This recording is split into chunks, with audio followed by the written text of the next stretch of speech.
Today on Monkey Life, an emergency operation for woolly monkey Pakita means more babies are out of the question. I was going to say, I think a hysterectomy is probably our only choice, looking at that. Newly arrived Capuchin Louie finds a perch and stays put. We'd obviously prefer him to be acting a bit more like a Capuchin. Any of our other Capuchins would not be so calm with us being in here. And a double blow for the chimp team with the loss of Sammy, one of the park's original chimps, and the sudden, unexpected passing of young adult Toprish.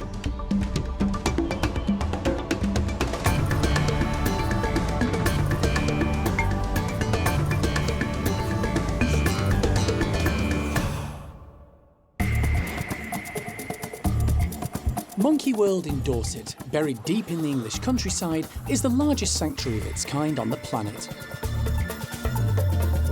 The team, led by Dr. Alison Cronin, rescue and rehabilitate abused and unwanted primates from all over the world. You just never know how it's going to work. The park provides a home for more than 260 primates from 25 different species.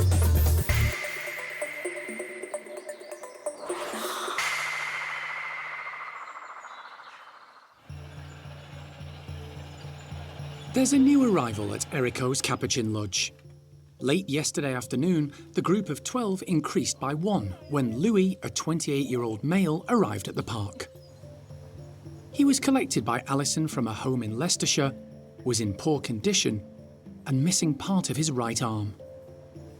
We've popped him in a bedroom at the lodge, so he just went straight in there last night. He kind of climbed up to a shelf and he's curled up there, and he's spent most of the night there, clearly, and he hasn't moved from that spot this morning.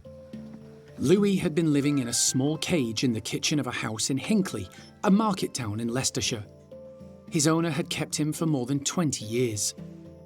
When she passed away a few years ago, she left the Capuchin to her son. The mother had held a dangerous wild animals licence, allowing her to keep the Capuchin, but it had lapsed and not been renewed. Good little man. Once Alison had assessed Louie, she immediately alerted the team at Monkey World to prepare a bedroom suitable for a Capuchin with a serious disability. So beautiful. He is. When Louie arrived, it was obvious he was underweight and lacking muscle tone, a consequence of poor living conditions. He managed to climb up to a platform in his new bedroom, but hasn't moved since. Despite us putting extra branches and hosing up, he went in there last night and he's just kind of sat up on this platform. And he hasn't come down, he hasn't moved. So the only way that we can get food into him at the moment is by going in and giving him some food. We're not sure why he hasn't moved down. It could be because of his mobility. Obviously, he is missing an arm. He doesn't seem to recognise the hosing and the branches as something that he could be walking on. So he's just kind of sat in that platform in the corner. So I'm going to go and add a few extra bits to help him get around and, yeah, just see if we can get him out of his corner. Katie has been keeping a close eye on Louie all morning, handing him food. He's curious as she starts adding extra ramps to help him manoeuvre his way around the bedroom. We'd obviously prefer him to be acting a bit more like a Capuchin. Any of our other Capuchins would not be so calm with us being in here. For the meantime, it'll be good to help us kind of get to know him and get close to him. Once Louie is confident enough to move around, the team can use the following days to assess him and his mobility. It'll help them decide which Capuchin group will be the best option for him to join when he's ready. He hasn't been with other Capuchins for a long period of time, so it will be interesting to see what he makes of them. So we definitely need to assess his mobility and the fact that he hasn't really moved around his room much yet, because some of our enclosures have very large climbing frames. The forest enclosure here has some quite tall trees. So it's really going to depend a lot on his mobility as to where we can even consider putting him to begin with. For now, it's all about earning Louie's trust. Does that look like something you might want to get? and building up his strength and stamina for what is going to be a very different life for the Capuchin.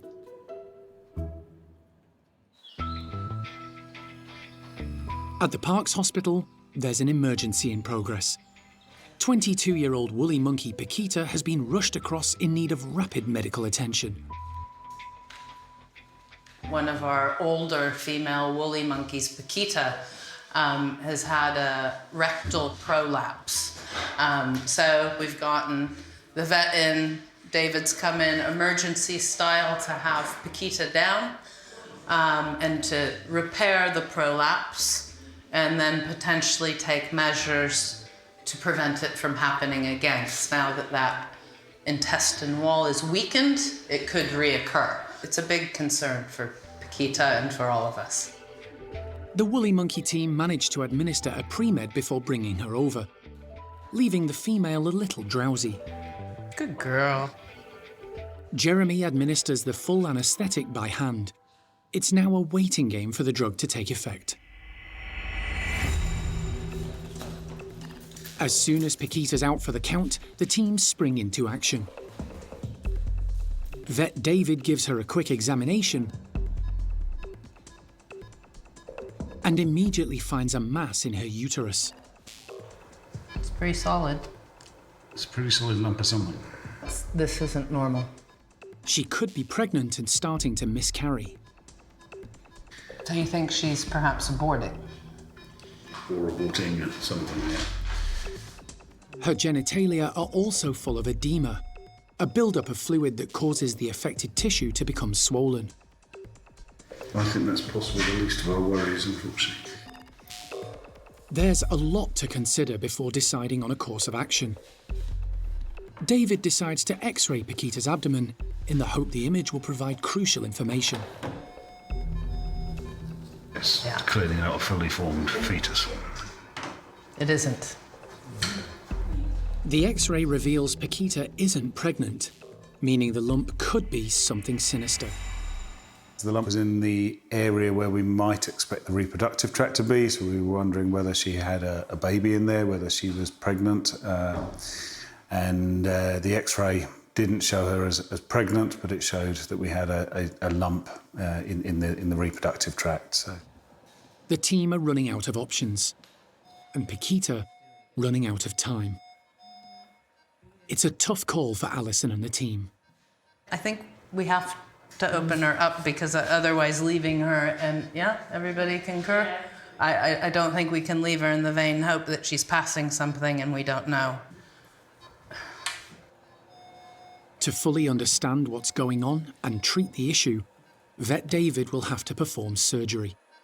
Let's wait and see what David actually finds inside, because that's going to be key to it. But upside so far, the prolapse has slipped right back in. So that's a good start anyway, and she's stable on the anaesthetic. David gets to work, making an incision in Pakita's abdomen. As soon as he opens the woolly monkey up, it's clear something is very wrong. So those are the ovaries? They don't look right. I was going to say, I think a hysterectomy is probably our only choice, Okay. looking at that. Pakita's uterus and ovaries are extremely enlarged. If she's going to survive, the only option is a full hysterectomy. It's a fairly straightforward operation, but the team can't be sure how Pakita will come through the ordeal. Woolly monkeys don't react well to stress. It takes David just 20 minutes to remove her entire reproductive system.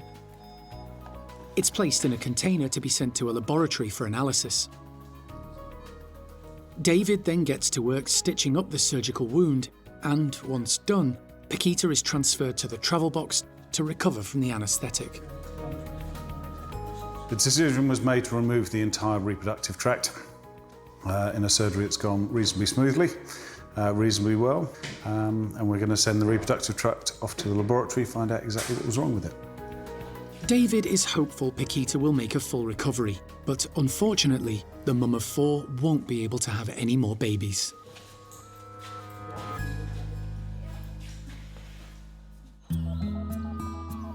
While Pakita heads to recovery, there's been some cheering news over at the golden-cheeked Gibbons. Female Alex has lived at the park for more than 20 years, but spent much of that time on her own, after having an arm amputated following an introduction that went wrong. She's been wary of new faces ever since.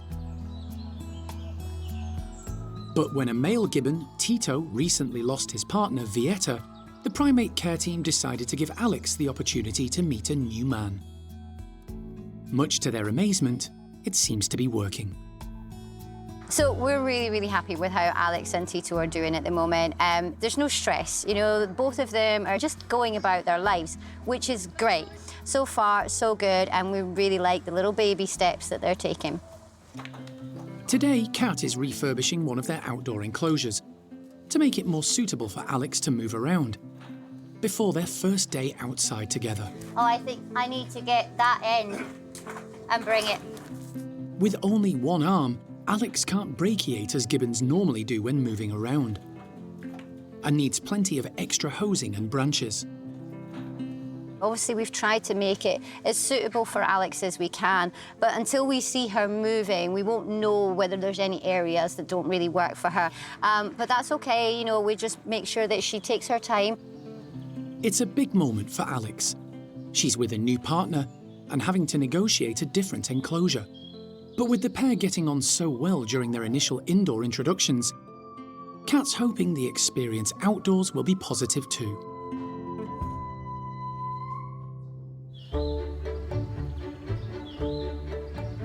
Tito is first to take a look. He's a gentle male who was hand-reared at a French zoo after being orphaned at birth. To start with, Alex hangs back, checking everything out. Kat gives her some encouragement. Good girl, come on in. It does the trick. Alex begins tentatively exploring her new surroundings. Tito is the perfect gentleman, giving her time and space to get used to it all. Both gibbons seem at home in each other's company, even taking time out to groom each other. It's been a perfect day for the team. To actually see Alex groom Tito and then sit there and allow Tito to groom her, it's a huge, huge thing for Alex to do. So for the whole team right now, it's huge seeing this. We really, really hope that it's going to continue and that they get to stay together for a good few years. Then that would just be fantastic for us all.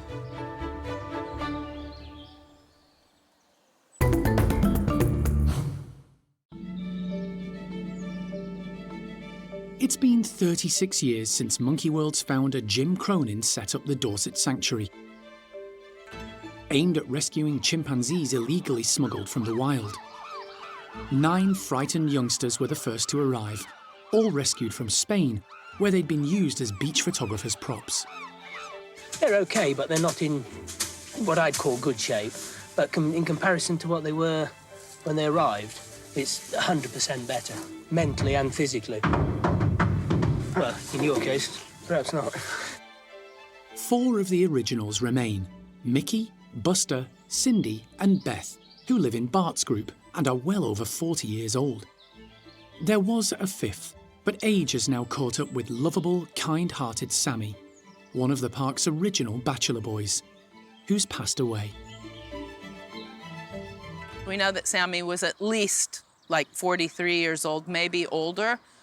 And you could see that he had slowed down. Having said that, he was always sort of a happy individual and always prepared for a little sort of game of chase back and forth, always loving his food. You know, his diet was sort of a lifelong ambition to keep him maybe a bit portly because he was so food-focused, but at least not being too fat. And, you know, one of the nicest individuals you'd ever know, though. I mean, he was just sweet as could be. Sammy and his contemporaries were victims of a cruel trade in chimps. Many had been ripped from the arms of their slaughtered mothers by hunters, then sold on and used as tourist attractions. The chimps suffered horrendous abuse, both physically and mentally. It just has such far-reaching, catastrophic effects on so many chimpanzees in the wild, and seemingly Jim was one of the only people that sort of embraced that concept and that crystal ball, if you will, that if this trade continued, it was a real problem for chimpanzee populations. And yet at the time, nobody in the zoological world really cared. So that's why Monkey World was founded. You know, we've encountered so much trauma, abuse, neglect on a scale that's unheard of in these guys, and we try and turn it around and make it right. And sometimes we're successful and sometimes we're not. In the 36 years since it opened, the park has rescued 79 chimpanzees, and Jim's vision has become a global operation. But affection for the original 9 chimps is ingrained deeply in every aspect of park life. From the outset, Sammy was a big, dopey-looking, kindly chimp loved by his companions, as well as staff and visitors alike. He loved his food and was so proficient at gathering it up, the care team had to keep an eye on his weight. He didn't worry about group politics, often sticking up for smaller chimps or just wanting to play. And when it came to throwing, he had the best aim in the park. 10 years after arriving, Sammy became one of the original members of the Bachelor Boys, set up because the mixed-sex chimp groups had become top-heavy with males. He was integral to its success and remained there for the rest of his life. He's been with the boys from the beginning, and you know, his loss will be a significant one. You can say, oh, well, he isn't the alpha in charge of the group, so it won't make too much of a difference or whatever, but I would suggest to you it's even perhaps more profound because he was that senior statesman, the center and the rock, the base of the group. Everybody loves Sam. The chimps love Sam, and he was a fair and nice person. But he did have some medical issues, including a large throat sac which needed constant monitoring. Following his death, a post-mortem revealed he had an aortic aneurysm, a bulge in the wall of the main artery. But the pathologist's final note was the most upsetting. Sammy was covered in scars and lesions from head to toe from cigarette burns. And that was, again, just a very poignant reminder of what all of our guys go through, and it's still potentially happening out there today. Sammy was just one of them who survived the abuse, and perhaps that'll just give me more fire in my belly to try and help those like Sammy. Sammy's loss is a major blow for the primate care team. Nothing's ever really gonna fill that void with not having Sammy here. He was just a good person. Like, he didn't have a nasty side to him. He was 1 in a million, and yeah, it's just never going to be the same here. Losing a big, lovable character like Sammy was devastating for the team. But because of the age of the original chimps, it's something they were prepared for. The next blow, however, was entirely unexpected. Completely out of the blue, took us all by shock. Devastating, breathtaking. We lost a chimp that we had only rescued 4 years previous and was a young individual, estimated maybe 14 years old, and that was Toprish. It just completely stunned everybody. Toprish was a member of Bart's group. During a particularly chilly period, a number of the troop caught a cold, and Topperish's was particularly nasty. The whole group were under close observation from the primate care staff, but one morning, in a matter of just a few hours, Topperish's condition deteriorated, and she passed away in one of the bedrooms. She was gone. Just that quick. It was tragic, sad, unexpected, really hard for the primate care staff because she was gone. She was gone that fast. I think She was gone probably before she even touched the floor. Alison's immediate concern was that Toprish had COVID, and the rest of the troop may be infected. When all the tests came back negative, it was a great relief for the team. A post-mortem later showed there was nothing they could have done. It was just one of those things. She had a thromboembolism. That means it's like a blood clot that blocked the blood supply actually to both of her lungs. Toprish arrived at the park in 2018. She'd been illegally stolen from the wild as a youngster and sold as a pet, before ending up at a zoo in Turkey. Before moving to Monkey World, she'd never lived with other adult chimps. At 9 years old, her integration to Bart's group took time.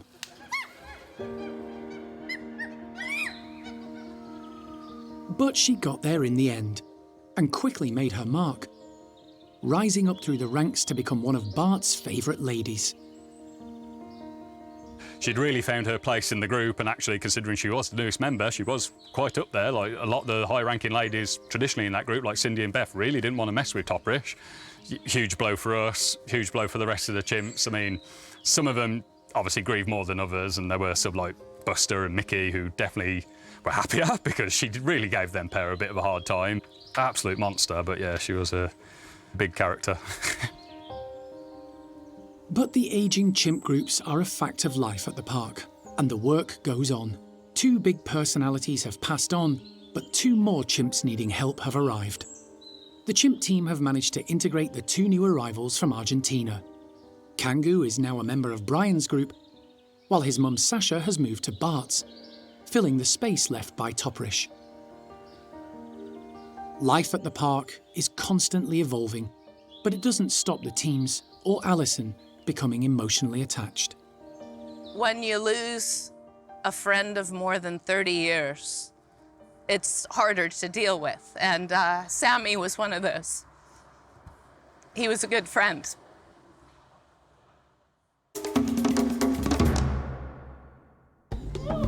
Next time on Monkey Life.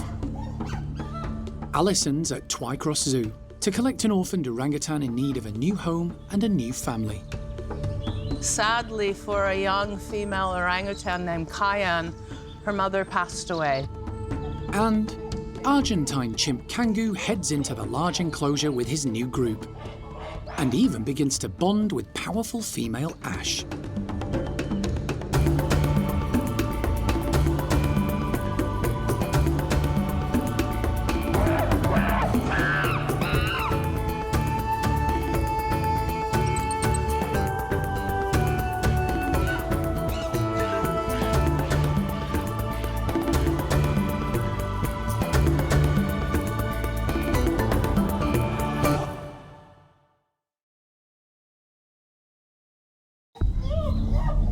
Today on Monkey Life, Alison's at Twycross Zoo to collect an orphaned orangutan in need of a new home and a new family.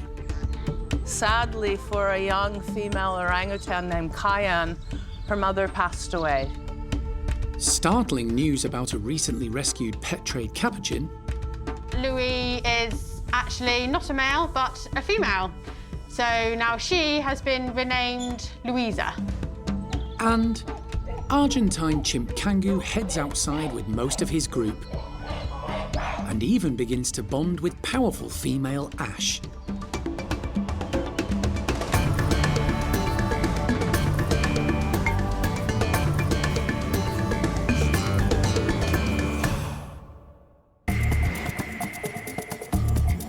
Monkey World in Dorset, buried deep in the English countryside, is the largest sanctuary of its kind on the planet.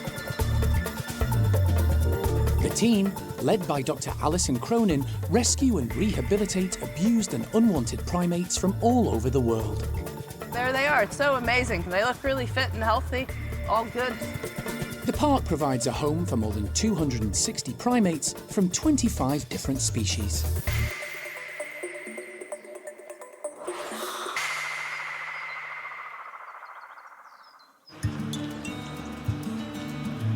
It's been 2 months since the park bid a fond farewell to 12-year-old orangutan Sylvester, who went off to Switzerland to head up a group of his own. The move freed up space in the orangutan nursery. And this morning, Alison has arrived at Twycross Zoo in Leicestershire to collect a youngster in need of a new home. Bit of a strange one. I mean, in the last few years, our orangutans have been coming from further across Europe, but sadly for a young female orangutan named Kayan, her mother passed away. So we've just come to Twycross to pick up Kayan this morning and then get her back to the nursery and in with our guys, where a new stage in her life will begin. Hi, I'm Alison. Pleasure, it's Alan. Kayan's mum passed away just over a year ago, but moving her to Monkey World had to wait until Sylvester left for his new home in Switzerland. Kayan was born at Twycross, but since her mother's death, the team there have been unable to reintegrate her with the rest of the family. For the last 12 months, she's been living on her own, although with mesh contact with the others. She's very much been around other orangutans for her whole life so far, whether it's been through mesh contact or actual physical contact. So she's very much met adult males before, adult females, youngsters. She can be very playful, so she will want to play with individuals when it's on her terms. So being around other young orangutans will be quite fun for her. I think she's very intelligent, so she's going to probably sit back the first little while and observe everyone and then find her footing. But yeah, she's going to be very established, I think, and sassy. Yeah. Kayan and the rest of the orangutan family at Twycross had been taking it in turns to use their outdoor enclosure, which wasn't ideal. Her move to Dorset will allow them full use once more. For our orangs, it's just going to mean so much that they can have that extra space, and for our youngster, he's going to really flourish now that he'll have that opportunity. Alison's keen to get as much information as possible about Kayan. So any weird issues or anything ever with anesthetics? And on the way to the orangutan house, she checks in with two very familiar faces. Bubble and Squeak, a pair of common marmosets rescued and rehabilitated by Monkey World more than 10 years ago, moved to Twycross to free up space for the constant stream of pet trade rescues arriving at the park. It's nice to send Steph and the team an update that Bubble and Squeak are still here and looking pretty feisty. I mean, I'm getting eyeballed. I don't think it's because they necessarily recognize me. At the orangutan house, Kayan is now safe and secure in her travel crate for the journey to Dorset. And she'll have a familiar face travelling with her. We've got one of the keepers coming down with her, so she's going to have a friend and somebody she relies upon for the next 4 or 5 days. And then it's over to Oshin, Bulu, Rika, and Mimi. And everybody's going to have to play nice, so we're all crossing our fingers. The heavy crate is loaded into the van and locked in place. Kayan has plenty of food and water on board for the journey. Box is secured into place. Everything's good, so I think we're going to try and hit the road now so we can get down to the park before it's too late and get her settled into the house. Very exciting, and she's good. Angry, but good. If anybody wants to go around and see her, please do. All that's left is for the team at Twycross to say their goodbyes. She has been fantastic this morning. She went in the crate, no bother, was more than happy. She's a little bit disorientated with what's going on at the moment, but I'm sure she'll settle down very quickly and be fine. She's still willing to take food from us in there, shock horror, so I think she's going to be fine, and very happy for her, but also very sad to see her go. With a 4-hour journey ahead, Alison's keen to get moving. Okay, come. Next stop, Monkey World, where a whole new family is waiting for Kayan.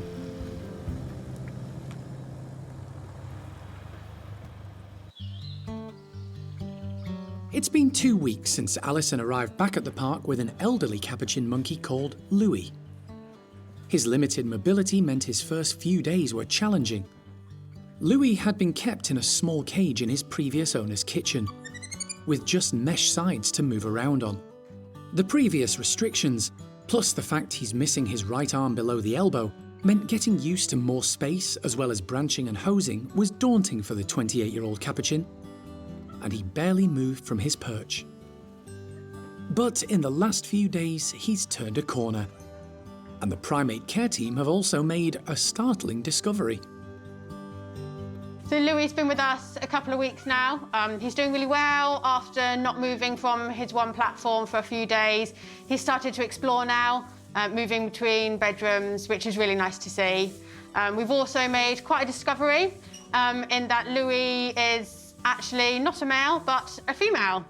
So now she has been renamed Louisa. Louisa has spent the last 2 weeks at the Capuchin Lodge, home to Erico's group of 13. Come on, you can do it. To encourage Louisa to move around and explore her new surroundings, the primate care team have been gradually introducing her to some of the lower-ranking individuals within the group. And it's had a positive effect. Once she started moving around a little bit more, she's really into her food, which is absolutely great, but she's also really interested in the other monkeys in the house as well. She'll come to the front where she can sort of look over and see the other individuals, so I think she wants that companionship. She's just a little bit nervous, which is understandable because she hasn't had that for so long. Louisa has been spending a lot of time with Caesar. He's also an ex-pet trade Capuchin, and a very calm individual. The pair are getting on well. She's also met Ringo and Binti, who are near the bottom of the group's hierarchy. And a couple of days ago, she was introduced to the top man, Erico, who basically ignored her.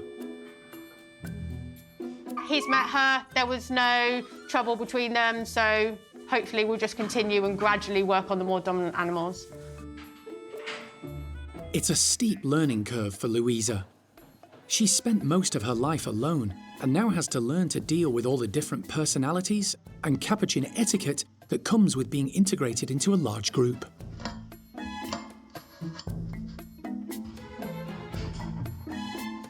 Today, she's taking another big step in that process, going into the large playroom, a very different experience to anything she's come across before. It is probably higher than she's used to, it's a vaster space, and also she's got the window so she can see the other animals that are around, the woolly monkeys across the way, and also the public can come right up to the window as well. We put some food in her, some of her favourite things to help entice her to explore a little bit as well. So the mealworms and the pellet are two of her real favourite things. To give her confidence, Caesar is going into the playroom with her. He's in his element. With no other members of the group present, he can tuck into the plentiful grubs and pellets Donna's put out. He seems to be on a mission to get every last one. Louisa watches from one of the tunnels high up in the corner. Come all the way through, you can see a bit better. To begin with, despite encouragement from Donna, she's happy to stay put. Even when females Scarlet and Binti arrive to show her the ropes, she remains reluctant. But eventually, she joins in. Tentatively foraging through a blanket Binti is already tackling with enthusiasm. It's going to take time and patience, but Louisa is making progress, and on her way to becoming a fully integrated member of a large Capuchin group for the first time in her life.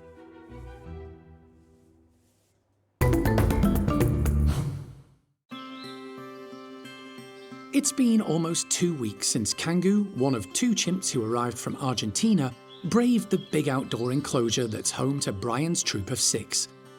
Since then, he's made great progress, getting stronger and more confident. He's now living indoors with all his new housemates, apart from Rodders, who still hasn't come to terms with the new arrival. One of Kangoo's biggest challenges has been getting to know Ash, a formidable female the primate care team kept back until he was confident and stable with the others. In the last few days, they've made good progress there too. There was always some interest there from her, but much as she is a very big, powerful-looking lady, she is a bit of a wimp. She's not really in the habit of meeting new people, and, you know, she's not quite as bold as she pretends to be. And so she can sometimes lose her nerve and maybe lash out, and because of how big she is, when she lashes out, it can go quite badly. So we've tried to build it up nice and slowly. She's got there with him now. They've been getting on pretty nice and calm inside the house, but you can see she's not 100% happy with that confinement of just being in the house. So logistically, moving forward now, we bring it outside and let their relationship continue to build there. Sean is keen to keep things on an upward curve, and letting the group outside together is the next logical step. But he's experienced enough to know that nothing is straightforward with chimps. They're an absolute bunch of lunatics, and they tend to go the opposite of the way you want them to go anyway, but I'm cautiously optimistic that they're going to be totally fine. We've set it up as best as we can, and, you know, it's down to them now. We just let them crack on, try and keep their lives as normal as possible, get back into that routine, out in the day, in at the night, and just hopefully they'll just settle it all amongst themselves. The group are keen to get outside. Get on then, everyone. Everyone be nice. Brian leads them out, with Ash close behind. Kangoo is confident enough to join them, but keeps his distance before deciding to put on a little display in front of Lulu. No, I wouldn't start on Lulu. Lulu isn't impressed. She's a chimp who knows her own mind. She heads off for a little solitude, away from any possible shenanigans the rest of the group might indulge in.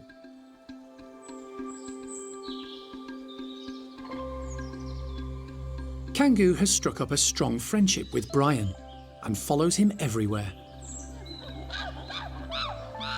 But the newbie still isn't comfortable up on the high platforms and sticks to ground level for now. Kangoo's arrival has heralded a big change in Brian. He still has a few agitated episodes,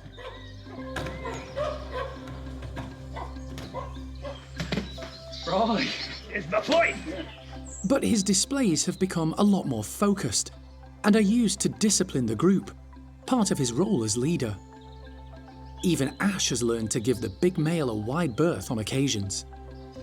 It's amazing to see Brian compared to like a few years ago where we just had no idea how to help him. He seemed to be struggling so much with all these various issues, and now, yeah, he's got a big mate and he's acting the big part as well. It's amazing. You couldn't ask for anything better, and I think the longer they're together, and once Rodders is eventually in the mix as well and all things have settled, I think long term it's just going to have such a beneficial effect and couldn't be going better. Say that now when Rodders isn't around, but yeah, it could turn yet. With Brian exerting his authority, Ash has turned her attentions to Kangoo. And the pair seem quite at ease in each other's company. It's taken for her a while to really build up that confidence with him as well. She knows Kangoo's not much of a threat. She's lived with Brian for years and knows that he's a bit of a pushover, so I don't think Ash felt the need to come out really guns blazing. And after that, she's suddenly decided, OK, maybe Kangoo's not so bad. And yeah, it's all been relatively peaceful. You might be a bit more of a normal chimp group one day. 5 down, just the one to go. Rodders. The team hope the temperamental teenager will come round eventually, and the group can settle down as one happy family. Life at the Stumpy house is much quieter and calmer these days. The 3 remaining stump-tailed macaques, Toto, Freddy and Sylvie, are doing well. They all appear to have accepted their place in the hierarchy, and it's working. Today, Karen from the primate care team is going to give them a bit of a treat. We've got big pine cones and they're filled with frozen treats. We've got banana, blueberries, blackberries in some of them. So then they've been put in the freezer, so they're a bit frozen. That makes it a bit tougher for them to get it out, otherwise it'd be a bit too easy. It's really nice because it's been really warm recently, so on a nice sunny day, it's really nice to have a bit of a frozen treat. We all like our old ice lollies, don't we? So this is just a healthy version for the Stumpies. Over the years, weight management has been a priority for the Stumpies. They're only given fruit in their diet 3 times a week because of the high sugar content. But everyone deserves a treat now and again. It won't be easy for the trio. The fruit has been mashed up and frozen in the pine cones, and Karen is placing them all over the enclosure, some in hard-to-reach places. Sylvie's quite agile. She's our youngest, she's our only female, but she's pretty agile. So we'll see. She might not even spot that one, but if we pop it there, and hopefully, fingers crossed, give her something to do. Use those legs. Go on, Stumps! Good girl, Sylvie. Go find the treats. Good boy, Toto. Karen opens up and the trio head outside.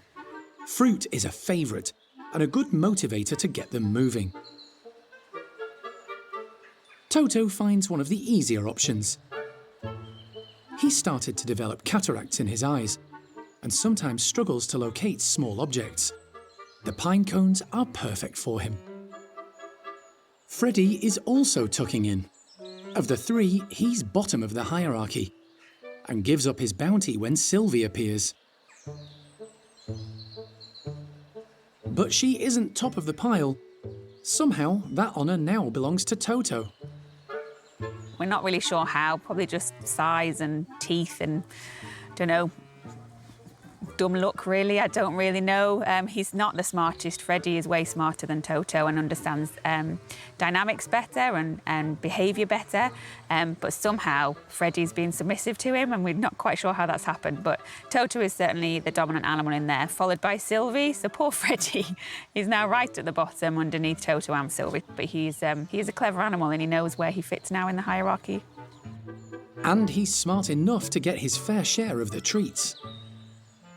Sylvie, meanwhile, has spotted the pine cones Karen placed high in the tree.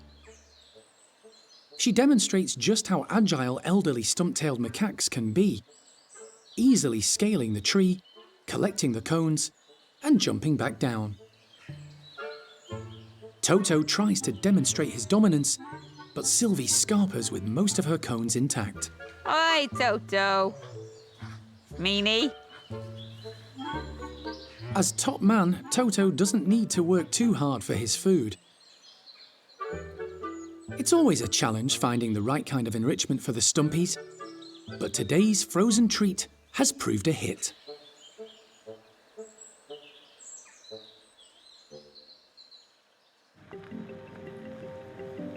After a 3.5-hour journey from Twycross Zoo in Leicestershire, Alison has arrived back at the park with 5-year-old female orangutan, Kayan. Really good journey. She calm, relaxed the whole way.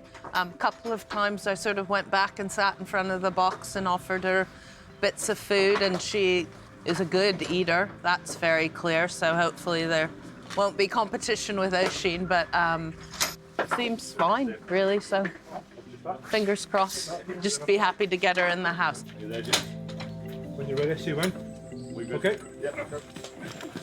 Gonna walk around? Kayan is moving in with the 4-strong nursery group. And there's some interested observers as the team manoeuvre the heavy crate into position. Okay, yeah. Yeah, 2 feet up. Alison, we're gonna go this way. Yeah. The team take the opportunity to weigh the young orangutan while she's still in the travel box. Yeah. Okay. 6.4. Once Kayan is safely indoors, the empty crate will be weighed again, giving them a fairly accurate weight. Come on, Kayan. Hey, sweet pea. The travel crate is opened up, and Kayan takes her first steps towards her new home. Come on, Kayan. Here we go. There's a good girl. Jeremy's going to give you some grapes. I'm going to close the slide.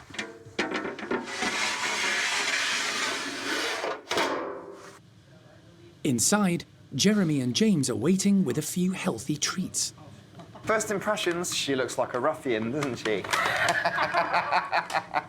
Now, she seems really, really quite calm compared to some of them come in, they're very, very nervous and scared of everything, but she seems to be pretty calm with it, and she's munching away on her food, so can't wait to get on with the intros, possibly, as soon as we can. But we'll let her settle in tonight, probably let her have a good kip and get used to the new surroundings, and then maybe start tomorrow, possibly, so yeah, let's see. Kayan has been given the run of a couple of bedrooms to help her settle in. The rest of the curious nursery group are in the playroom, keen to see what's happening. Kayan makes herself known. Kayan's definitely in the house, and she's got a little bit of attitude, so we'll have to see what happens with our guys. Hopefully she's going to want to make friends, and she's going to have to learn to be nice. Our guys, on the whole, are pretty nice to each other overall, but then they've all grown up together. James opens up a bedroom so they can get a little closer. But the nursery group keep their distance. I was expecting them to pile on through. Eventually, they wander across to take a closer look at their new housemate. They'll have a night to get accustomed to each other's presence before the real test begins. Full-on introductions.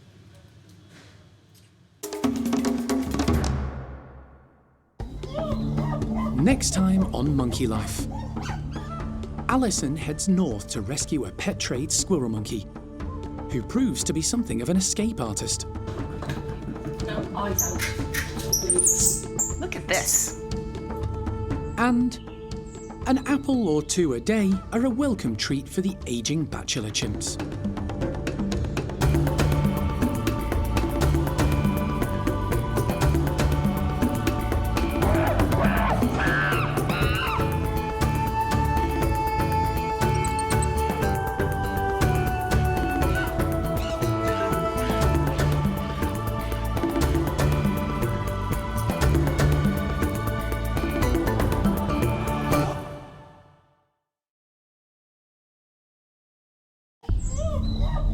Today on Monkey Life, Alison heads north to rescue a pet trade squirrel monkey who proves to be something of an escape artist. No, I don't. Look at this. Newly arrived orangutan youngster Kayan meets Bulu Mata for the first time, with promising results. You can just tell she's very nervous and a bit worried whether he's going to do anything to her, but Bulu's taken the nice calm approach for once, which is really great. And an apple or two a day are a welcome treat for the aging bachelor boys.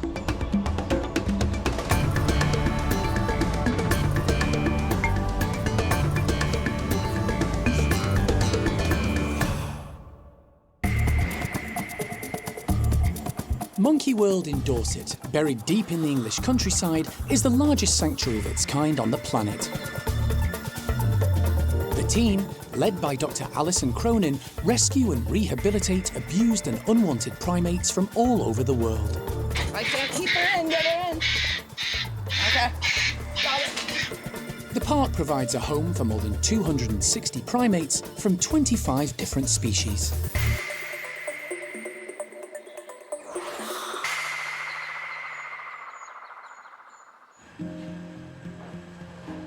It's early morning, and Alison is preparing for a long journey north. Tomorrow, she'll be collecting a 2.5-year-old male squirrel monkey called Kimbo from his home in Middlesbrough. The youngster was bought from a breeder during the pandemic for almost £6,000. As Alison sets off, the primate care team are already preparing for Kimbo's arrival. So we just want to try and make everything as nice as possible. Kimbo will be joining the park's established group of squirrel monkeys consisting of 2 males, Logan and Lopez, and 2 females, Lucille and Nueve. Fingers crossed when he arrives, he's healthy, and yeah, he settles in quite quickly. To help with that process, Kimbo will be housed in 2 bedrooms next door to the others. This will allow him to see and hear his new housemates and get accustomed to his new surroundings. Alison's arrived at her destination, a residential home in Middlesbrough, following yesterday's 330-mile journey. It's been a long trip, but worth the effort. I try and make sure that I see every single primate that we rescue in their previous circumstances so that we know at the park what we should expect from them. How much do they eat? Are they fussy eaters? How active they are. So this is a really important time, even though Kimbo's going to be, you know, looking at us, sort of wondering what we're doing. But He's very human-oriented. He's lived with this family for 2.5 years, I think it is now. And I'm hoping that he just walks into our transport box nicely. So we'll see how we go. But I think the owners are going to be upset to say goodbye, but they're doing the right thing. Alison. It's an emotional morning for owner Marie. She purchased Kimbo 2.5 years ago for £5,900 from a breeder in Wales. Hi, stinky man. Warning you, it's like a bulldog. He likes to warn people. It's okay. It's okay. The squirrel monkey was just 12 weeks old and was a gift for her son. When he lost interest, Marie ended up looking after Kimbo. All the will in the world, you can't give them what they need. I did that, and I've given up 2.5 years of my life to be able to give Kimbo everything that he's ever wanted, and I've done the best I possibly can. But it's come to realisation he's mature. It's not enough. Nothing's ever enough. You know, you can't. It's not like having a child where they're growing up and then they're going to school. You're having a monkey that's getting harder, and he's mature now, and he needs his own family. He needs to be doing monkey things. Marie has spared no expense caring for Kimbo. She's provided him with a good diet, and along with his indoor living quarters, he has a large outside area where he's been able to spend time during the warmer months. So we've tried to give him the best what we can. No, nice job. And the mirrors as well in there so he could look at himself. Kimbo has taken up every spare minute of Marie's life. Because I care so much, I want the best for him. You know, even just going over my daughters, it's like, right, I better get back home because Kimbo's been on his own for a couple of hours. You know, he's just there constantly. So you won't be getting another primate? I will never, ever. I feel the guilt that I'm feeling. I won't lie to you. Yeah. I mean... Yeah, it's no good. It's just too much. Yeah. It just indicates to me that Marie's bang on. It's time now for him to move on. I mean, ideally, he should have never been taken from his family group in the first instance. But, you know, the breeders and dealers know better, and they're the ones that should answer for this. But at least now, Kimbo's going to have a chance to sort of have a family of his own. And that's the most important thing and what Marie's been able to offer him. In the meantime, I don't think I've seen anybody do so much for their pet monkey trying to make it right. So, I mean, no expense was spared here. This is incredible. Marie is well used to handling Kimbo, so she offers to put him in the travel box for the journey back to Dorset. No, I don't. Yeah, I do. Sorry about that. Unfortunately, quick-moving Kimbo isn't ready to leave just yet. Look at this. The Great Escape gives Alison a chance to assess his mobility.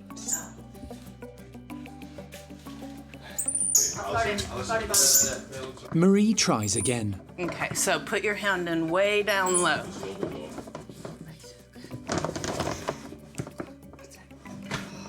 Success.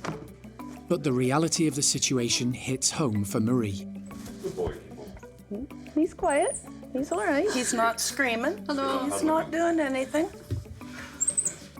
He needs this. This is what he needs, isn't it? It doesn't take long for the young squirrel monkey to settle down. Actually, he's really calm, cool, and relaxed. So I think we're going to have a nice journey home. He's already checking everything out inside the box, and he's got food and water and some of his toys, and we're going to take on a few more things just so that when we get back to the park, we can set up a room where he's got some of his own things that smell like him and get him relaxed. So all good so far. Just have to head down the road now, I think. Time for a final goodbye. Thanks so much, Alison. Absolutely, you're part of the family now. You're a good boy. You are. Then, Kimbo is loaded up for the long journey ahead. I will message you along the way. Yeah, thank you. Minutes later, he heads off to the park, where a new home and family await him.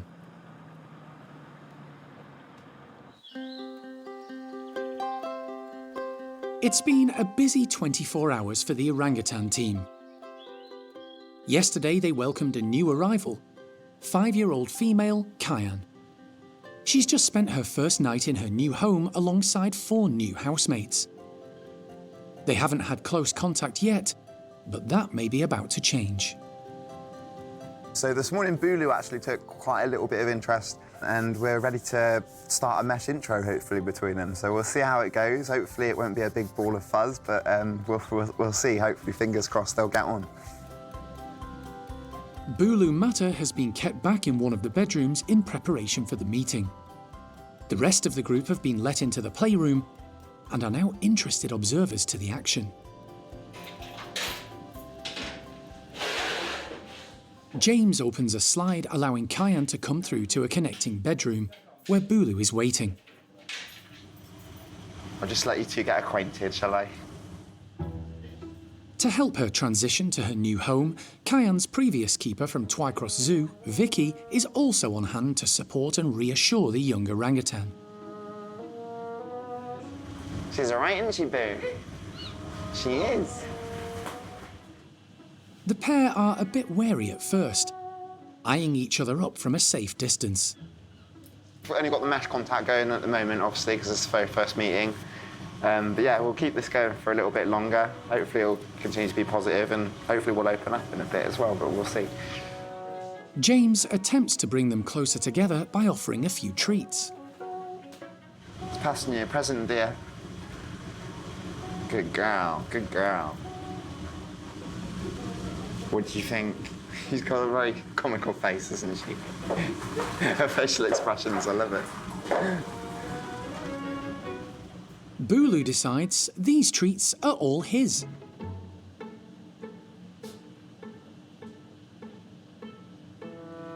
The pair appear quite relaxed, so James poses the big question.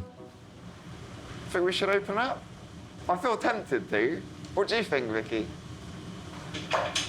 Yeah, it's difficult to know how she'll react. I think Bulu will just go in for he'll go straight to her, I reckon, and go for a rustle. Yeah, it depends on her reaction to it, doesn't it? They decide to give a face-to-face meeting a try.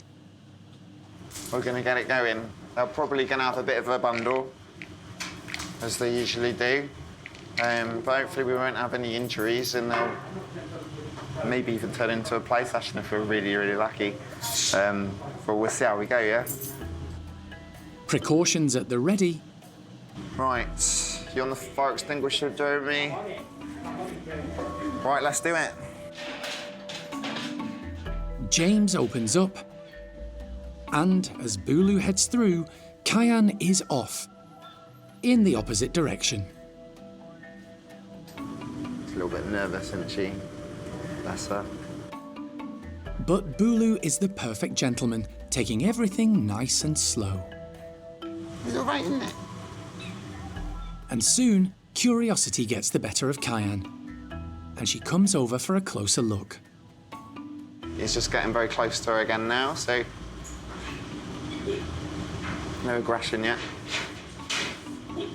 Cool, that was a good little moment, wasn't it? But no aggression levels up or anything like that. You can just tell she's very nervous and a bit worried whether he's going to do anything to her, but Bulu's taking the nice, calm approach for once, which is really great. So yeah, we'll keep this going, and hopefully she'll get a little bit more confident throughout the day. The pair are engaging with each other and appear fairly relaxed about sharing the space. Vicky is delighted. Really happy, yeah, it's great. It's great to see her actually interacting with another individual, because she's been on her own for a while. And although she had mesh-to-mesh contact with the rest of the group, this is the first physical contact that she's had for quite a long time. So, it's great. I'm really, really impressed with Bulu's behaviour. He's been a complete gentleman to her, to be honest. Total opposite to what I thought it would go, as usual. So yeah, we'll keep this going. Hopefully it'll continue to be nice. And then maybe a bit later we might think about adding another one to the mix, but we'll see how it goes. Just taking our time with it. So far, so good, but the team don't want to push too much too soon. They'll monitor the pair for the remainder of the day before making any decisions about introducing Kayan to the rest of the group.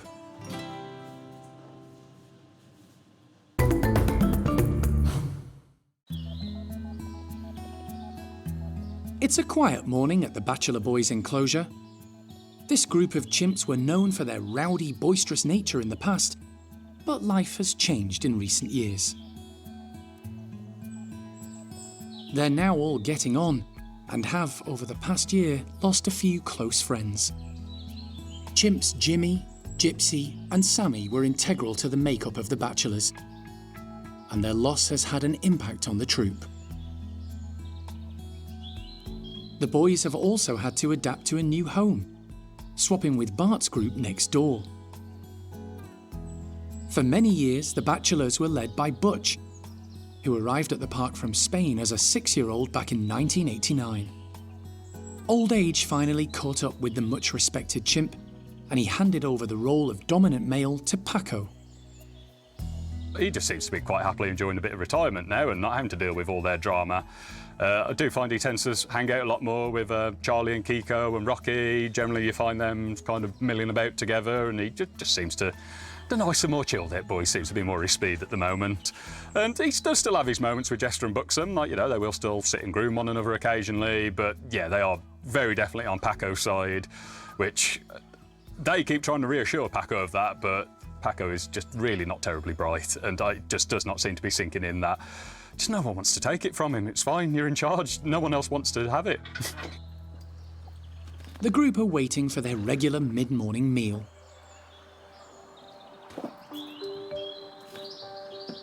The team throw in the snacks from 2 different towers, so everyone has a chance to get their share.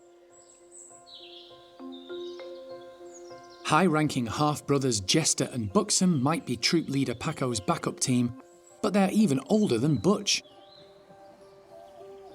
However, they can still be quite a formidable pair when the mood takes them.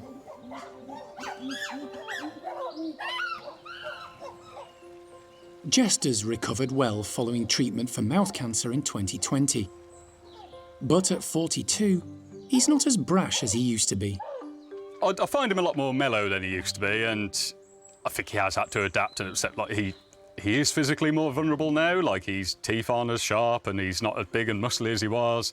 It's a genuine trend with chimps, like even in the wild they find like older males, they tend to become more sociable and silly and playful because they have to, but him and Buxom both have a similar problem where they've just been way too mean too many times in the past, that they're trying to be silly and playful now and all the other boys are looking at him being like, yep, no, you pair of lunatics, we're not hanging out with you. So he's just kind of, he does still tend to hang out with those bigger boys that are a bit more tolerant of him. But yeah, definitely there's a slight mellow into him. At the other end of the scale is Seamus, the youngest member of the troupe, at a sprightly 24. He was born at the park to Mum Cherry and Dad Rodney. He's near the bottom of the hierarchy and respectful of the boys above him. Social strategy is not really Seamus's thing, and he will go in there and hang out with the big boys, but then he constantly loses his nerve and does little baby squeals, and then that annoys them, so they end up having a pop at him. And he is developing a lot more of a relationship with Mojo. I do see them hanging out and playing a lot more, and just generally, like, even if they're not particularly interacting, you tend to see them sat quite close to each other. Mojo is a chimp who hasn't quite reached his full potential, but not for want of trying. Mojo's amazing. I mean, if the whole park was full of Mojos, it'd be an infinitely more peaceful place, I think. He's a very bright boy, but he's not particularly mean. He'd only really enforce himself if he felt he had to. Again, he's been desperate for years to be part of the Jester, Buxom, Butch, Paco crew, and it's not really worked out terribly well for him because they've just not really wanted it. Well, Jester and Buxom haven't wanted him, and that's been a problem, so they've definitely kept him on the outskirts of it all. And now Paco is a lot more accepting of him, and you do see those two boys hanging out a lot. You know, hopefully Paco one day might rally and be somewhat useful and help and protect him, but so far Mojo's kind of left out in the cold a bit still. It's a group with a real mix of characters, with strong alliances and close bonds. And, like all chimpanzee troops, they have their ups and downs. But age has had a calming effect on them all, and nothing beats a lazy day with old friends.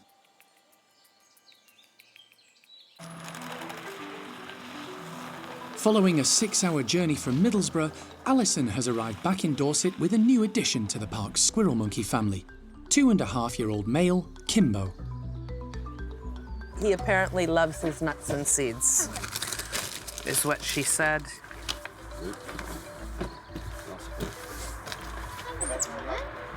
Yeah, you got him? Yeah, I got him.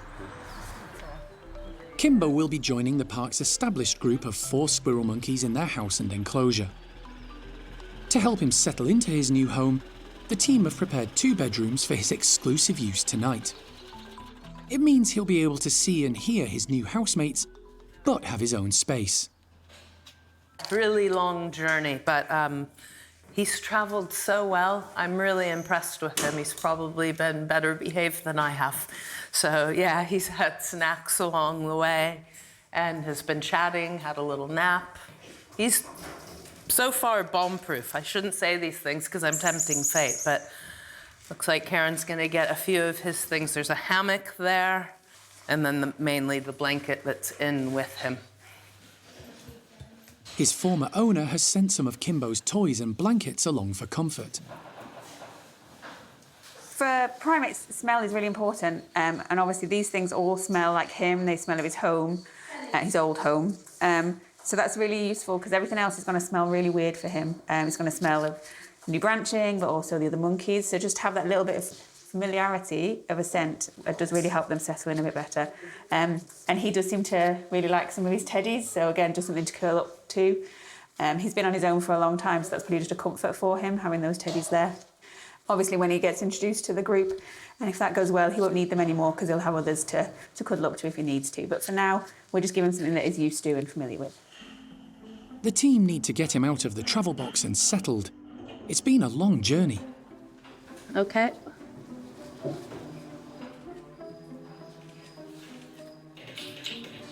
Kimbo's keen to leave his box and explore. Good boy. New place. His new housemates are interested observers as Kimbo begins to get his bearings. Hey, little boy. Kimbo. Hi, you. It's amazingly quiet, both from our guys, but also the racket that he made when we walked into the house. I was saying to Marie, I think that he was starting to get frustrated over his lack of control of his environment and sort of wondering if that's actually very true because this is silent, just silent. So he's taking it all in. Karen is impressed with his mobility. He's moving really well. He's using all the different side branching really well. So he hasn't eaten anything yet, but that's quite normal. It's quite late in the day and also there's a lot been going on. So he's really going to take everything in, have a big sleep, I would think, tonight, hopefully, after such a busy day. And then tomorrow we can start getting to know him. The team are satisfied all is well and they can leave Kimbo to settle down for the night. Tomorrow, they'll discuss the next steps towards integrating the young monkey into the rest of the group.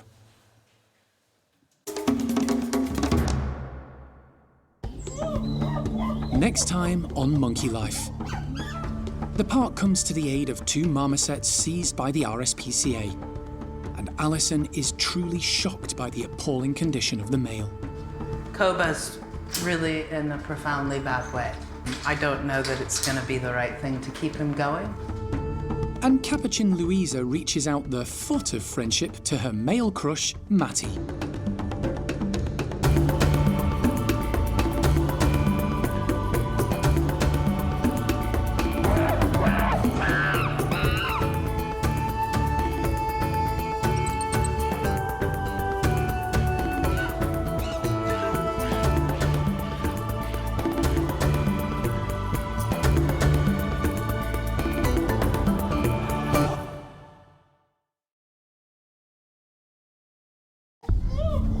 Today on Monkey Life. The park comes to the aid of 2 marmosets seized by the RSPCA, and Alison is truly shocked by the appalling condition of the male. Koba's really in a profoundly bad way. I don't know that it's going to be the right thing to keep him going.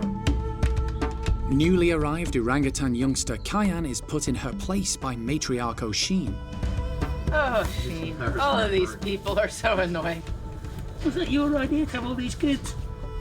And Capuchin Louisa reaches out the foot of friendship to male crush Mattie.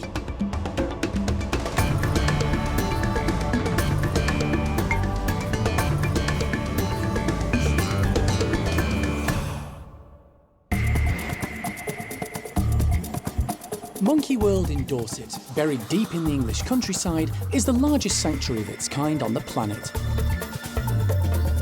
The team, led by Dr. Alison Cronin, rescue and rehabilitate abused and unwanted primates from all over the world. You just never know how it's going to work. The park provides a home for more than 260 primates from 25 different species.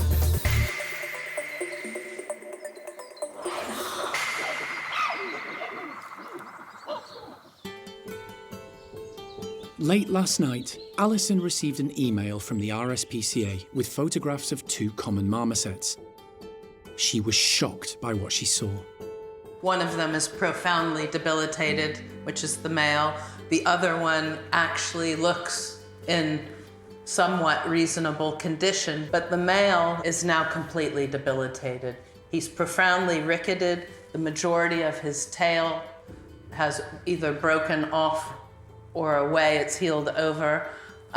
He's completely collapsed and can only shuffle on the ground, so he has one of the worst cases of rickets or nutritional bone disease that we've ever seen. Sometimes these cases are just so tragic, it's heartbreaking. With still no change in the law governing the keeping of primates as pets in the UK, the number of small primates needing help keeps growing.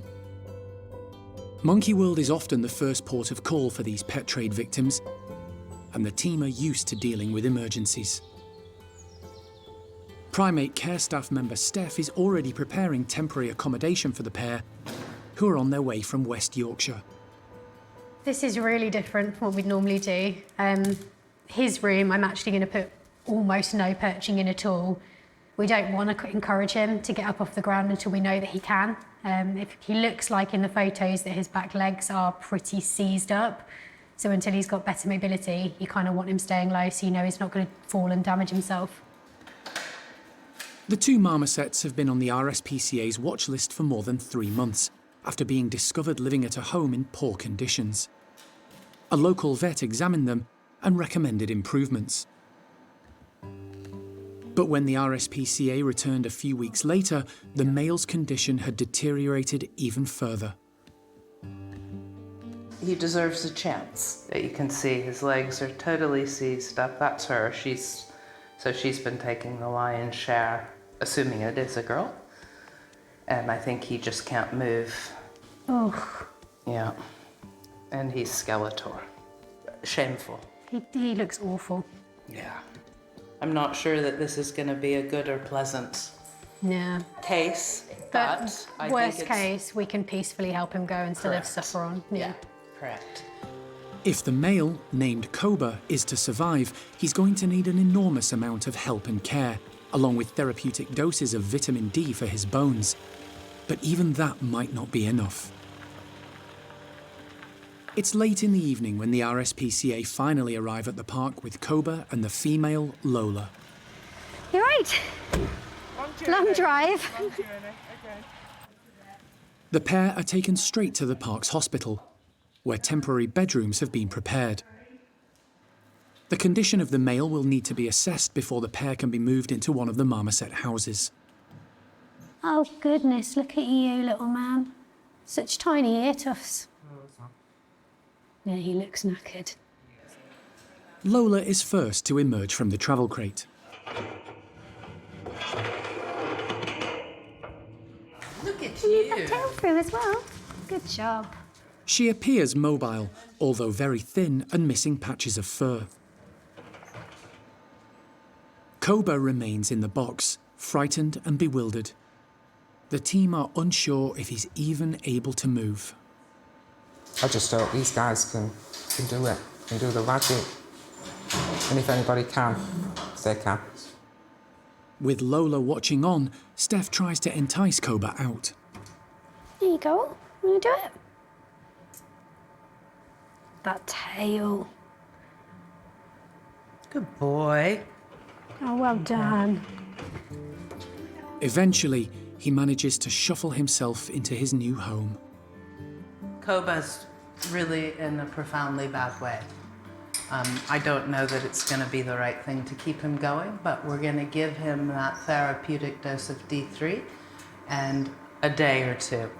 I think at this point in his life, Steph and I, neither of us can really tell how elderly he is. He's so malnourished, wasted away, and with such bad rickets. It's hard to tell his facial features, whether they're old or just compromised because of his medical condition. So at this point, I think we'd like to give him a day or two's chance unless we find him struggling to even move. And at the moment, he's still got will to shuffle around. The priority now is to get food and fluids into the pair. Steph has prepared a variety of healthy but delicious marmoset food, and she's filling waxworms with vitamin D3, good for strengthening bones. Oh, this looks tasty. Let's come in here and get it. Good job. Watch tail. Thank you. If Koba is going to have any sort of future, the next 48 hours will be critical.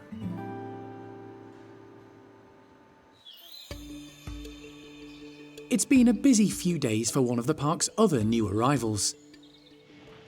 5-year-old female orangutan Kayan has been getting to know all 4 of her new housemates. She's been introduced to each one individually, and so far, things are progressing well. You can never predict how these things go. Sometimes they go brilliantly and go really, really fast. Sometimes they're very long-winded and take a very, very long time to sort out. This one, very pleasantly, has been really good so far. We've had no negative behaviour really as such at all to worry about. So yeah, I'll be really happy if we can get this group together this quickly. It'll be quite an achievement. And obviously the rest of the guys in this house, more importantly, will be much happier having the house back as well. And Kayan will have a family finally to live with. So she'll be happy as Larry. So yeah, very excited about the prospect of all this going so well. So fingers crossed. Okay, guys, I'm opening. Today will be the first time the whole group has come together with Kayan. It's too soon in the process for her to experience the nursery group's outdoor enclosure. So James is giving them access to the connecting tunnels that run from their bedrooms to the outside. Go Mimi. Go Rika. With the girls all lined up, he tries out a cooperative drinking session. We've got the whole group together now, so Kayan started off being a little bit timid again at the start, a bit unsure about everything, all the new slides opening up and everyone being together, but she's suddenly got her confidence back again a bit now. Bulu's gone a little bit on the shy side again, which is how he's made his approach, to be honest, the last 2 times that he's met her. So I'm kind of just waiting for Bulu to come out of his shell a little bit again. Here he comes now. Good boy, Mr. Bulu. The team have been delighted to see how well Kayan is getting on with young Mimi. The pair have a lot in common. Both Bornean and both, like, basically the same size. And, you know, of course, both are orphan girls, but, you know, it's nice that they're all learning how to interact with each other and respect the fact that different people have different opinions. It's the key to this whole orangutan nursery crest situation that they all learn to socialize and get along with each other. Even though orangutans are semi-solitary in captivity, it's much better if they can deal with each other and have good manners and behavior. And so far, we're doing pretty good. But Kayan still has a lot to learn. Bulu does it a lot too as well. Good girl, Oisin. Especially where matriarch Oisin is concerned. You don't get the message, do you, though? I just don't know whether she wants her attention, or is she trying to annoy her? It certainly doesn't back her off. Are you sure? Oh, Sheen. All of these people are so annoying. Was it your idea to have all these kids? Kayan may need to acquire more skills when it comes to social etiquette, but so far the youngster has taken everything in her stride. Really, really happy with how it's gone. She's got her confidence up completely with all of them. Bulu's still acting quite shy around her, but also very interested, and he's come up with cooperative feed. So a few minutes ago, I actually had the whole group all in a line, all cooperatively having some juice from me, which was really fantastic to see. I didn't think I'd get to that point so soon. So yeah, fantastic for Cayenne and fantastic for all the orangs in the nursery. So yeah, she's lots to learn, lots of exploring to do. So yeah, I think she's going to have a good old home here.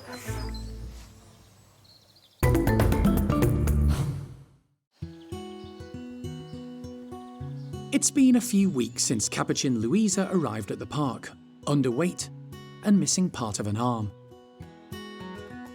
It's taken her all that time to come out of her shell, but the transformation has been incredible. She's doing absolutely amazing. I cannot believe the amount of progress that she's made in such a small space of time. For the first few days, she literally wouldn't move off of one singular platform. She wouldn't use the ramps. And to see her now, she uses everything. She uses the fire hosing, the branches. You'll see her foraging in the hammock. She's all over the place. She's now living in Erico's group and has met most of the troop. She seems to have taken quite a shine to Mattie, a male weeper capuchin who arrived at the park with a female called Louie 2 years ago. She sadly passed away, and now Mattie has made a big impression on Louisa. She was really keen. She tried reaching out to him to begin with, and he was a bit unsure. So she actually decided to use her foot instead of her hand because she could touch him, but with a little bit more distance between them. So that was really, really sweet to see. So I'm hoping that we might actually be able to develop quite a nice bond between these two and a nice friendship. She definitely seems quite feisty, and definitely I think she might turn out to be quite a dominant individual in the group. So we'll see what happens, but so far she's doing really nicely with the group. Today, Donna is going to attempt to weigh the pair individually. For Louisa, it'll be the first time since she arrived 3 weeks ago. Come on, guys, you coming in? Good boy, Mattie. Mattie is up first, while Louisa hangs back in the bedroom. A mobile crate with scales inside is attached to the tunnel system. Are you coming or not coming? Good boy, well done. Mattie can be a bit wary at training sessions, so every time he gets close to the scales, Donna rewards him. Good boy. So we use the clicker as a bridge when he's done the behaviour that we want, which is bringing his whole body into the crate so that he knows he's done the right thing, and then he gets the reward for that. The reward comes after the bridge. Take your hand off the mesh for me. Good boy. 3.56. So that's a pretty perfect weight for him. So now you can see he's quite comfortable sat in there. Much better than I was expecting from Mattie. Now you need to go so we can get Louisa. Well done. Right, come on then, Missy. With Mattie now in the opposite bedroom and unable to distract Louisa, it's her turn to get on the scales. He's gone now. Donna and the team have worked closely with her from day one, building up trust and rapport. Good girl. It pays off. Good girl. She's lost a bit. She's 1.78. The scales reveal Louisa's lost a few grams, but it's not unexpected. She's gone from living in a cage doing almost nothing physical all day to now moving around all day long. So her body really has got to adjust to that. So I'm still confident that she will put on the weight. We will put her on a few bits of extras just to make sure that her weight is stable. We don't want her to lose any more. I'm really happy with the way that she is going. we'll maybe weigh her again in another week just to make sure that she's not continuing to drop and that everything that we've put in place is working. The signs are positive. Louisa has made remarkable progress in a very short space of time, and now has the companionship she deserves.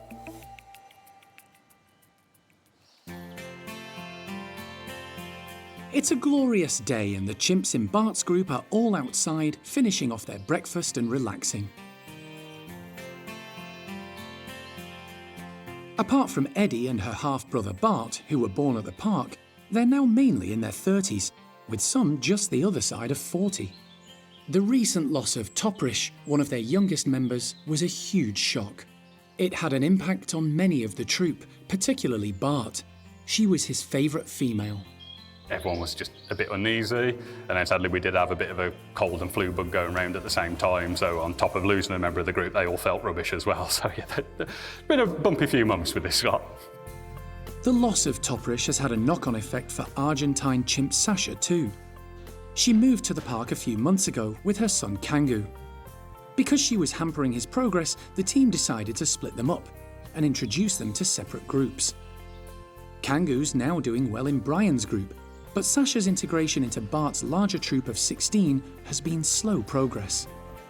It does impact the group, and I think they haven't been as open as I think they otherwise would have been. So yeah, she's had to kind of ride the wave of everyone being a bit more standoffish, but she perseveres. Like, you know, even when people are being mean to him, she still kind of holds her hand out and tries to be friendly. She doesn't react back. So yeah, I think she'll get there. It just might take a bit longer than we originally thought.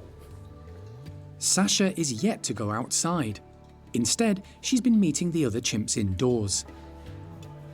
Sean and the team have been handling the introductions carefully, selecting a mix of low and high rankers for her to meet. Some she's met one-on-one, and others in chosen pairs, such as Pepper and Beth. Tried a few people. That worked quite well with Toprish back in the day. So yeah, we got Pepper down, but you can see Pepper wasn't 100% happy to begin with. Beth, thankfully, has been a superstar. She was, when Toprish was introduced to this group, she was the first chimp to give her a hug, and I think she's pretty much the first friend that Sasha's made as well. So guys count on the good old girl there. And yeah, she's slowly getting there. Sasha is living in some of the end bedrooms at the chimp house. It means she only has contact with whoever is next door. But the primate care team are working on a plan to get the introductions back on track, and Sasha fully integrated into Bart's troop in the near future. Malagasy is home to the park's only group of ring-tailed lemurs. They're not monkeys, they're prosimians, which means first primates, and are native to the island of Madagascar. In lemur society, females are dominant, and Fennel has led the group for many years. In the wild, males are on the periphery of the troop and fight over the females when they're in season. In captivity, they tend to jockey for position more, which can put the group under strain. In Malagasy, there are 7 males and 1 female. So Fennel is still our queen bee. She's still the leader of the group as the only female, but she is also getting a little bit older now.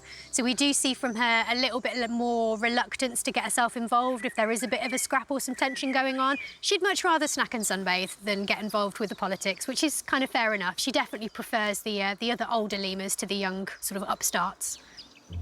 And it's the youngsters in the troop who've been responsible for recent tensions. Twin brothers Kurt and Friedrich are a lot younger than the majority of their housemates, who, apart from Al, are mainly in their 20s. The brothers have been ganging up on some of the less able group members, particularly Sirius. Quite a lot of the times during the day, we actually have Kurt and Friedrich separate on one day, and Sirius will be out with the rest of the group. And then the following day, Kurt and Friedrich will spend time with the other lemurs, and Sirius and his brother Indiana will be inside for a bit to give them a break. They can still see the group and interact with them through the mesh outside. So it's no sort of big deal to just do that from time to time. At the moment, yeah, just for Sirius's safety, we're running people slightly separately.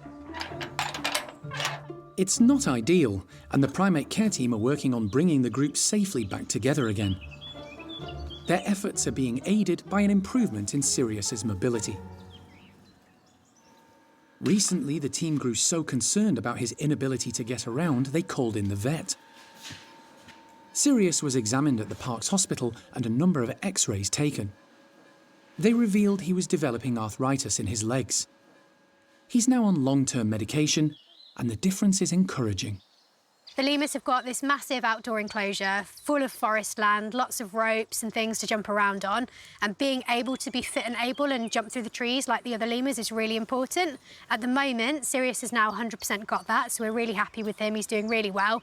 But again, that's something we're going to need to monitor, because if he starts to struggle to navigate the enclosure, we'll have to have a think whether he's able to stay in the enclosure, whether we can modify it in any way to make things easier for him to move around, and just basically keep a close eye and monitor the situation as we go forward. In the wild, lemurs can live up to 25 years of age, but their life expectancy in captivity is longer. One of the park's lemurs, George, lived to the grand old age of 34. Sirius and his twin brother Indiana are in their early 20s, but aging very differently. It's quite silly to watch him next to Indiana, though, because no one's told Indiana that he's an old boy. He's sort of big and strong and doesn't seem to be feeling it yet. But yeah, Sirius has definitely got to that point where you can see that he's getting older. Ring-tailed lemurs are more terrestrial than most other lemur species. They spend a lot of time on the ground, particularly when travelling to find food. They have fabulous long, fluffy tails, which aren't just for show. They're used for communication between each other, especially when travelling on the ground and during conflict. Male lemurs have scent glands on their wrists and shoulders producing strong odours, which they wave towards rivals with their tails.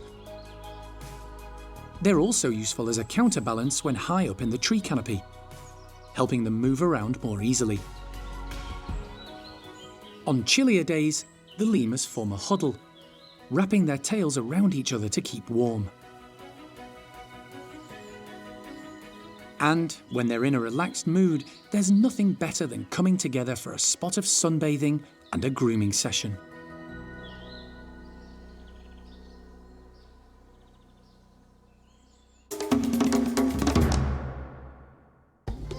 Next time on Monkey Life. A challenging trip to the great outdoors for some of the park's lorises, including feisty male Axel. Everything's slightly more of a challenge for Loris, but we hope that Axel's just going to move at such speed that the tunnels will be no problem for him. And Gibbon's Kim and Tien try to figure out breakfast and eventually decide it's delicious.